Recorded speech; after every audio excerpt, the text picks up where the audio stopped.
Hey, it's me, TB, and today I'm going to be doing my November wrap-up. So, as usual, I'm going to do physical first, and then all of my ebooks, arcs, all that shit in the second half. So, there you go. I read exactly 8 books this month, which is good, because it means that I am still at least hitting the bare minimum that I want to hit every month. I don't know how that's going to be possible next semester with like school and shit, but fingers crossed, you know. The first book I read in November that was a physical was Something Strange and Deadly by Susan Dennard. This is about a girl whose brother goes missing and her father's dead, so like she needs her brother to come back so he can like help get her and her brother money because they're basically broke as fuck. And after her mother tries to like do a seance to like bring back to like I guess like impress their people, the company they have over, like it basically like a demon comes out. That's what I'm gonna fucking call it. It's basically a fucking demon, but like a spirit of some kind like starts fucking shit up and like following her around or whatever. And meanwhile, all that shit's happening. The dead are like coming up out of the ground because there's a necromancer out on the loose. It's like bringing up the dead bodies, like a nearby graveyard is basically you can't go to it anymore because like there are so many dead people walking around. So there's like the dead walking around and shit is just fucking crazy.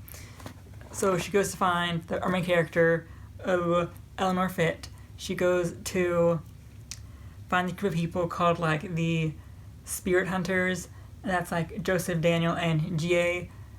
And they're fucking great. I love them all so much. And she's trying to like convince them to help her find her brother and then like take care of the zombie problem. So like she only goes to find and ask for help. Then she gets involved more, you know how it goes. And I really like this. I think I gave this like 5 stars, I think. Yeah, I give this 5 stars. I really liked everything about this book, honestly. Only critique I had was that GA is supposed to be like, I think Chinese, and it's just there are certain things that they describe for culture I don't feel like are very accurate, and like a Goodreads review said the same thing, so I'm like, that's questionable. This was written in like 2012 or 2013, and 2012. This is like before people cared about diversity at all. So I guess it's like Susan Dennard gets like half of like a point just for trying to be diverse, and like 2012 before anyone else was doing it. So good for her. And then I think Joseph is like mixed. He's Creole, so we got that. I didn't know he was like black to like the last half of the book, but like she says that he's black. And I was like, what the fuck? I thought he was white this whole fucking time, but apparently he's black. So that's good. This is like bigger than normal because I don't know where it starts, but let me find it. Like this last chunk is actually a e-novella. So it's like Adon Most Wicked, and it's basically like the backstory for how the Spirit Hunters came together. And I recommend you buy like this edition just for the e-novella because it makes you like the love interest a lot more because he's actually like more developed than what we got in like the main book. It's like it made me like the love interest more because it just works better, and like I felt like I got to know him more, like why he acted the way that he did, just made everything a lot better. The e-novella is like 150-ish pages, so it is decently long. It's probably like important to say, I should have said this when I started talking about it, but it takes place in like the 19th century in like Pittsburgh, I think. So it takes place in America, so that's pretty cool. Yeah, I really liked it. And I think the sequel to that is on my TBR for the Reindeer Readathon, so yeah. Next, I read Side Effects May Vary by Julie Murphy. This is the same author that wrote Dumplin', and I think this was her debut or like one of her first books. And you can tell. This I gave 2 stars and I did not enjoy it. I'm going to get rid of it at some point. Basically, this book is about a girl that's diagnosed with something that's like slowly killing her. She asked her friend to like help her take care of this list or whatever. And the book bounces between like the past when she is getting diagnosed and like doing the list, and like the present where like the repercussions are happening because she figures out that she's not actually dying at all. And our main character is very unlikable. Like, not unlikable in like a good way, unlikable in like a you're fucking annoying way. Like, she acts like a bitch and then backtracks on it every other page. So it's like, you never feel like she's actually a bitch. It's just, she acts really mean. Then she tries to like feel bad about it on the inside. It's like, okay, you're either gonna be a bitch or not. Try to like play it off as like a mental illness towards the end. I just don't believe that at all. Because it just doesn't feel like it was properly executed in that sense. Because I didn't agree with that at all. Like, or that's just her personality. But whatever. And the love interest, he's like the second perspective in this because it is dual POV. And it's just like, his entire perspective is just, I'm not gonna let her treat me like shit anymore. Lets her treat him like shit again, like immediately right after. So he doesn't grow at all. So towards like the very end, where he's like, not anymore, and then it happens again anyway. So what the fuck's the point? So yeah, I did not like this at all. I don't really recommend it at all. I guess she improved because Dumpling was like a major success. So I guess you should read that instead. This was like part of my like mission to like clean out the old books I have that I never read. So yeah, should have never gotten this one because I'm just gonna get rid of it because it just was not that great. I mean, like I said, the parts where my main character was a bitch really good because it made me think of Pretty Little Liars. So her being a bitch was good, but just like her backjacking on the time, that was fucking annoying. The final physical book I read in November was There by Tommy Orange. almost choked myself a little bit. I think I gave this 3 stars. This is like a situation with that is similar to Perfume by Patrick Suskind. The ending is absolute garbage, and it ruined an otherwise great book. So, and like you might say, but how can the ending be that bad that takes it down to like a 3-star? Well, you see, the ending isn't actually an ending. I'll explain that. It's basically about from like 12 different POVs, and they're all going to a powwow because they're all Native Americans, and they're trying to like get in touch. A lot of them, like half of them, trying to get in touch with like their culture again. The other half are pretty much trying to just go there because they work there. So it is like a great story, and I did really enjoy it. Besides the fucking ending, oh my god, the ending. I'm not gonna explore any like specific details about it, so like don't worry about that. But it's just the ending isn't even an ending. It just like stops in the middle of like conflict and action. So it's like there are 12 characters. Of course, I'm not gonna get like a full arc.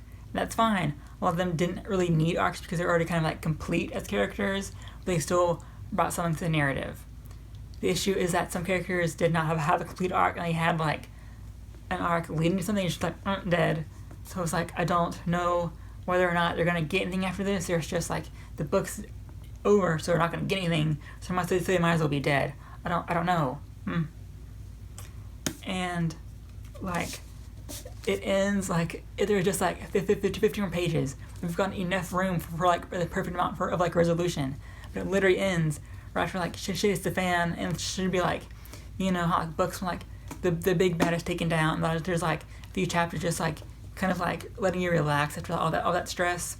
This ends like right as like the stress is like starting to end, but so there's like no closure at all, like none. You don't get like any endings. You don't get any updates like what's happening after, or like the after effects of this. Nothing. It just ends right at the very end.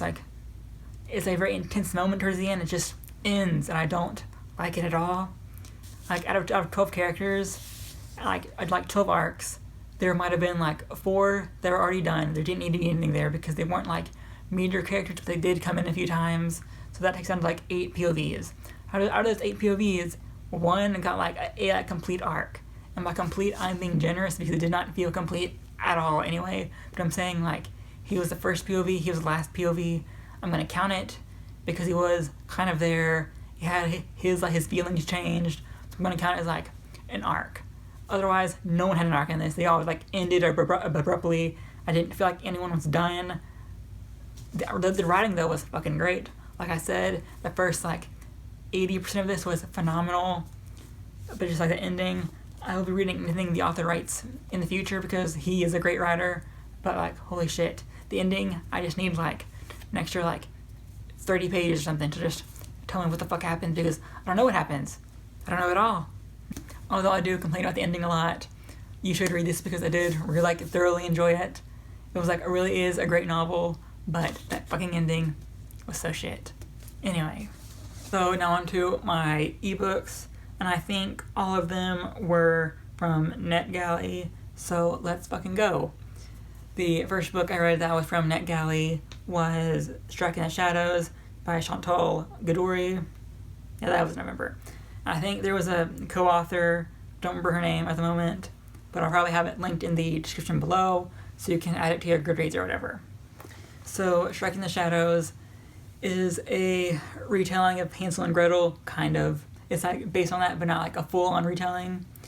It is like a darker fantasy, so there's not like a happy, cute little YA. It's more like new adult-ish. Basically, I think their names are like Hans and Greta or something like that. They're not exactly Hansel and Gretel, but like they're Hans and Greta or something similar to those two. And basically, in like the village they live in, there's the story of the Shrike, who is like hunts down and like kills men who are just pieces of shit, basically, and then leaves their heart on the doorstep of their home.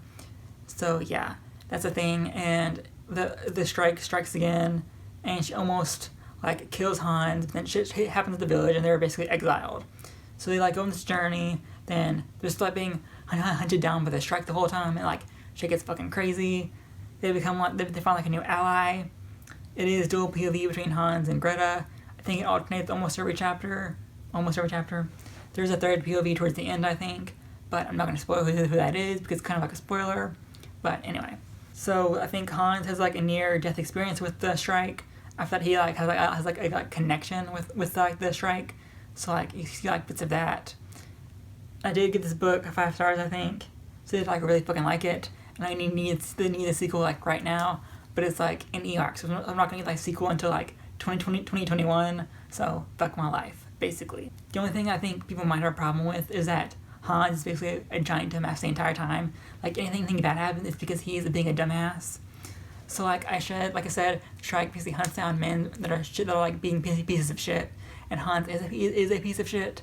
So he's like a target, and he just never learns from his lessons. So like the Shrike also kills men who like wander off by themselves in the woods, which is an interesting like inversion of like women wandering alone and being killed, and instead of like a man wandering alone and like being almost killed, which is like an interesting like twist on that. It's really good. But the entire time, Hans almost dies and keeps wandering off by himself to like get his dick sucked, because like the Shrike uses like sexual appeal to like lure in the men, which is genius on her part, let's be honest. But Hans like keeps trying to get his dick sucked about be like this demon witch chick. I'm like, dude, she's almost killed you like 5 times. Why are you still trying to put your dick in that? I don't get it. But he tries anyway, because reasons, who knows. It does end on a cliffhanger, so fair warning on that. But I did really like it. I feel like the cliffhanger gave me enough closure, I'm pretty sure. Like I feel satisfied with the ending in hindsight. I don't know if I was satisfied with it when I first finished reading it. So there you go. Strike in the Shadows is coming out in 2020 if I haven't said that already. But I'll add it in the description below so you can add it to your Goodreads, Amazon wishlist, whatever you want. Next up is The Body in the Garden by Catherine Shellman. This is a like mystery novel during the Victorian era. And I'm gonna forget what her name is. Lily Adler, that's her fucking name because it's part of the series. And Lily is basically moving back into, I think, London. I'm pretty sure London, I hope so. After her husband died, and she's still like in the process of mourning, but so she's moving back home anyway just to get like a breath of fresh air and like see her friends again or whatever. So she moves back and she goes to like this party at her friend's house, and a body is found because someone is killed, and Lily was the only witness, but she didn't see like the killer's face. So like shit happens with that, and over the course of the book, she finds friends in Jack and I think Ophelia. I'm sure her friend's name is Ophelia, and they're both, I think, non-white, and like it works with the story, and like it doesn't feel like forced diversity. It feels like it works in the story. I did not think they were offensive, but then again, I'm white, so I'm not really the best judge of that. I think Jack is from the East Indies, and I think Ophelia is from the West Indies. I don't know, but don't quote me on that. I know for a fact Jack is Indian in some sense, or like near the Indian subcontinent, but I don't know the specifics of where Ophelia is from. I think it's the West Indies. I don't fucking remember. It's been like a few weeks. And everything like this quest to like solve this mystery of who the killer is, and then Lily lets her like see like more books in the series because she's gonna like solve more mysteries and shit. I'm fucking hyped because I love Lily as a character. She was great. I just loved being in her head, and she's so fucking smart. Like the twist ending, oh my god, she's so fucking smart. I loved it so much. It was great. I gave this 5 stars. I didn't say it already. It's coming out in 2022, so you better put it on your fucking radar because, oh my god, it was fucking great. I don't think there are any like triggers that need to be said about anything I've said so far. Well, Striking the Trouser is like a sex scene a few times, which I have problems with the sex scene, not because it's like badly written, but because it feels like a very awkward place to have a sex scene. But anyway, whatever. The Body in the Garden, it's placed like the Victorian era, so no like smutty thing or dirty thing in that. There's like some like romantic tension between the few characters, and nothing like that gets like down and dirty, you know, whatever. Besides that, I think that's all I need to tell you about it without spoiling who like the big bad is or anything. I like the mystery of it. I feel like there were like enough twists to like string you along. I will say at the beginning is like very character heavy because like a lot of people just get introduced really fast, but like they do get like brought up again and again, so like it becomes easy to like connect all their names relatively easily. So there you go. Next up is Veiled by Desire by Cadence Robinson. Yes, I gave this 3 out of 5 stars. A lot of that had to do with pacing. Basically, Veiled by Desire is about this girl that was a mermaid, but she gave up her mermaid tail and didn't go back to the ocean in time. So she became like this werewolf thing. She actually like kills people or whatever. She like feels bad about it because she becomes like a human during the day, but like a monster at night. So there's that, and like the other POV is from like a girl in a village who has the power to like turn into water. She has since lost that power. She's sent on like this quest to find this prism thing to like give back to like this big bad because he is holding her mother hostage. And they eventually like come together and like go like this big quest, whatever. This shit was like pacing. Everything happens so fucking fast. Like the chapter where like our like prism village water girl sent on a quest, like it happened so fucking fast. Like I had no idea. Like a character goes from being like mildly bad to like the big bad very fast, and I was like, I don't believe that he's that bad. But okay, whatever. What do I know? There were parts of this that I liked, and there were parts where I felt like there was too much like death, which is very weird to say, but it's just like people died too much, too fast, because pacing happened. Do you feel like there's time to like mourn them at all? It's just like everyone was fucking dead. And I was like, oh, I don't know who's even alive anymore. Is anyone gonna live through this? I don't know. We're all fucking dead. I don't know anymore. So yeah, I was because like there's like, is there sex scenes? There might be sex scenes. I don't remember. Yeah, there's a lot of like death and like it's like very explicit with like death and like gory details. So I say this is also a new adult fantasy that's like darker too because it's very gory at times, and it doesn't end on like a very happy note in my opinion. It's a very like sad and depressing note, but whatever. Next up is Conjure Woman by Afia Adakora. This was 5 stars for me. Holy shit. I think it's gonna be like my favorite book of the year. If it's not, it's gonna be like pretty fucking close because I fucking love this book so much. Like it was fucking great. So Conjure Woman. Hard to explain this book without like giving away spoilers. But basically, it's about this girl who is a conjure woman. Basically means she has like magical capabilities a little bit. Not explicitly stated to be magic. Okay, it is, but it's not like magic in the way that we think of it. It's more like folk magic, I guess. If that makes sense. And our main character is the child of her mother was also a conjure woman, and they were slaves to this guy. And the Civil War happens, and then the daughter continues to be conjure woman. Basically, there's like tension because things start changing in her community, and like her powers are starting to like fail, and she's like she has to figure out a way to like keep her powers to like keep working, and like keep her community together because they were all freed, but like they're all still together. Like there's this like intensity because white people are trying to like move in too. Just kind of like intense feeling like on both sides. Like her magic isn't working anymore. She's very stressed out the whole thing. We do get like both like the past, like the present tense, the present. So like the present is like the after Civil War, and the past is like before Civil War. It's kind of like come together towards the end. It does take a while to like fully for like the past to catch up to the present. I'll say that. I give this 5 stars. and I just really liked fucking everything about it. It was so good. It had like, it was basically like literary fiction with like magical influences on it. I really fucking like that about it. So it was just great. There were so many fucking twists, and like the twists were like in like such a way that like every chapter was like leading into it like another twist, but it didn't feel like too twisty to the point where like shit got confusing. It was like small mysteries that build up into bigger mysteries. Those bigger mysteries were like slowly solved like over the course of like smaller mysteries, and like it was like so much fucking fun to read. Like I fucking highly recommend this book because it was so good. The ending was like so good, and just everything was just incredible. I fucking loved it so much. It was great. Probably isn't like a great description of it, but like, I can't spoil too much. All I need to know is that she is a conjurer woman that has like magical capabilities. She is trying to like help her people in their village, like do like very basic mundane things. Their magic starts like not working anymore, and like she's like trying to figure out to solve it using like what she remembers about her mother.